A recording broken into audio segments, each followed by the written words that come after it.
రామాపురం అనే గ్రామంలో రామయ్య అనే రైతు తన పొలంలో పనిచేస్తూ తన జీవనాన్ని సాగిస్తూ ఉండేవాడు. అయ్యో దేవుడా, ఎంత కష్టపడ్డా ఏమి లాభం? ప్రకృతి నన్ను ఇబ్బంది పెడుతూనే ఉంది.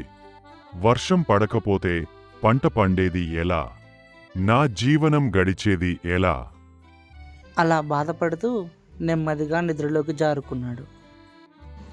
రామయ్య నిద్రలో కలలో ఒక పెద్ద చెట్టు రామయ్యతో ఇలా అంటుంది: నువ్వేమీ బాధపడకు రామయ్య, నువ్వు చేసే పని నువ్వు చేస్తూనే ఉండు.